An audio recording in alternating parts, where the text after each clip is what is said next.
Qual a diferença entre o TDAH do adulto e o TDAH da criança? Para quem não sabe, TDAH é o transtorno de déficit de atenção e hiperatividade. Então, se você quer saber mais sobre esse assunto, assista esse vídeo até o final.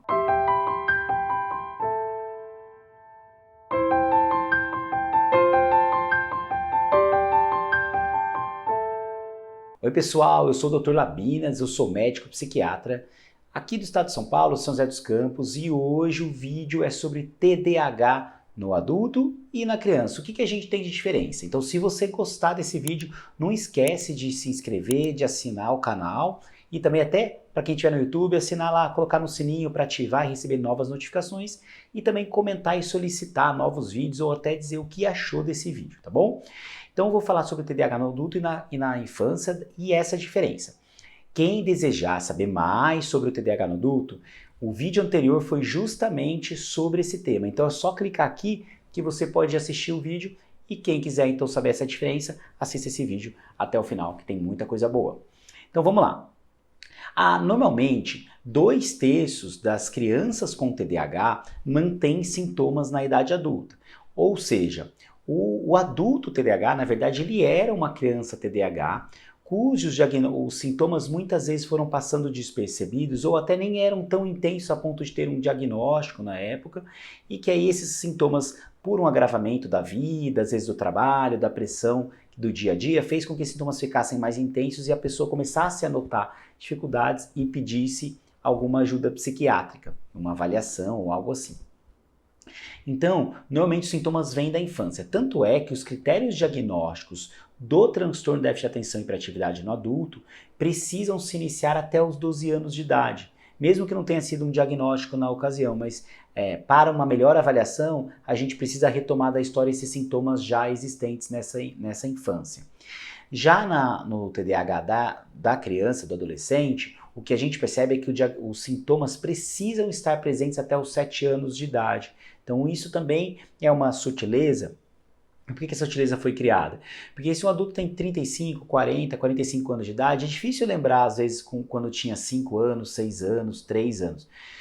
Mas é mais fácil lembrar quando estava lá com 11, 12 anos, já perto da adolescência. Até para os pais, muitas vezes, que precisam lembrar disso, os pais desses adultos também fica mais fácil, às vezes, para os irmãos. Então, mas a grande questão é que os sintomas são do neurodesenvolvimento, eles vêm lá desde a infância e vão criando mais intensidade. Uma diferença, então essa é a diferença inicial para diagnóstico. Uma outra diferença do TDAH no adulto e da infância é que, na infância, a proeminência de sintomas desatencionais muitas vezes não é tão intensa quanto de um adulto. Então, muitas vezes a hiperatividade, a inquietude é algo que faz buscar ajuda e que é ainda mais intenso, especialmente se a gente está falando da população masculina. Os meninos, normalmente, eles têm mais intensidade de sintomas hiperativos, de hiperatividade e também da inquietação, enquanto esse adolescente, esse jovem que muitas vezes era muito inquieto, muito agitado, falava muito na aula, não esperava a sua própria vez, às vezes era até agressivo, brigava na escola, conforme o tempo vai passando, isso vai sendo direcionado, embora ainda possa agir, mas vai sendo mais direcionado para dificuldade no rendimento do trabalho, procrastinação, o tempo de atenção muito diminuída, demora para fazer atividades que exigem muito esforço mental, então esse jovem vai direcionando para uma parte mais desatenta.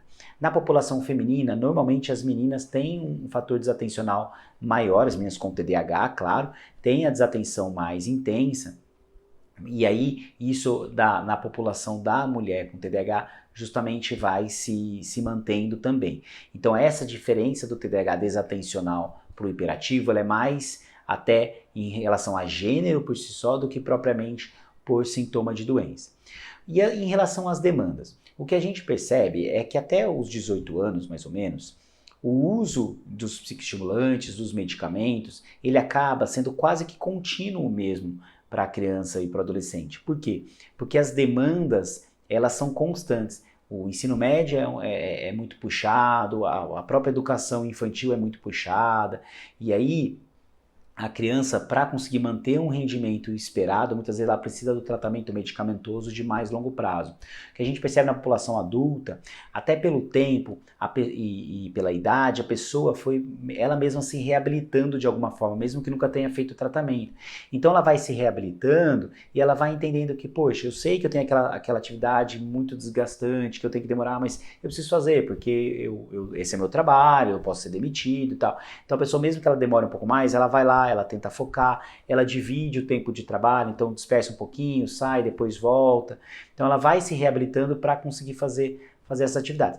Então, no adulto, o período de uso de medicamentos, ele não é necessariamente num contínuo. É muito comum você ver adultos, por exemplo, que fazem usos mais espaçados, usam durante um período de muita demanda, em que a desatenção está realmente muito intensa, e aí quando o trabalho, quando a vida em que ele sente que o remédio ajuda, ela já não está mais tão em ebulição, não precisa mais tanto do remédio naquele momento, diminui, suspende o medicamento, às vezes fica meses ou até anos sem medicamento.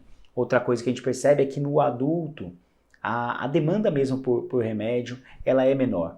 Ela tem, o tempo de tratamento de fato é um tempo de tratamento menor do que é na infância e na adolescência. Até porque na infância e adolescência, no começo do tratamento do transtorno, existe todo um foco no tratamento para fazer com que essa pessoa ela não precise de remédio a longo prazo. Então você investe muito na manutenção, no uso contínuo do tratamento para que isso de fato aconteça e a pessoa não precise do remédio a longo prazo. Tanto que eu falei que 2/3 das crianças mantêm o transtorno a longo prazo. Por quê? Porque não são tratadas. Por incrível que pareça, muita gente fala TDAH, mas o TDAH é uma doença subdiagnosticada. Tem muita gente que não tem diagnóstico e tem o transtorno psiquiátrico. Tá? Então essas diferenças são bem interessantes. Outra diferença aí muito importante em relação ao medicamento. Os adultos, eles se beneficiam mais de remédios de longa duração. Então, a lisdexanfetamina e o metilfenidato de longa duração são opções terapêuticas melhores para essa população. Por isso que é comum você ver adulto começando já com um Venvance de 30, ou um Venvance de 50, ou um Venvance de 70, ou então um Concerta na dose 54, um 36, ou então uma Ritalina de longa duração de 40 mg. Você vê muitas vezes já entrar com essas doses mais altas. Já na criança e no adolescente, eles sim também se beneficiam de remédios de longa duração, mas normalmente você faz um tateamento, inclusive pensando no peso da criança. Então é comum começar com metilfenidato de curta duração, como a Ritalina, por exemplo, e aí vai com a Ritalina, aos pouquinhos tateando, vendo a duração, às vezes dividindo dose, tá? Então isso é algo importante.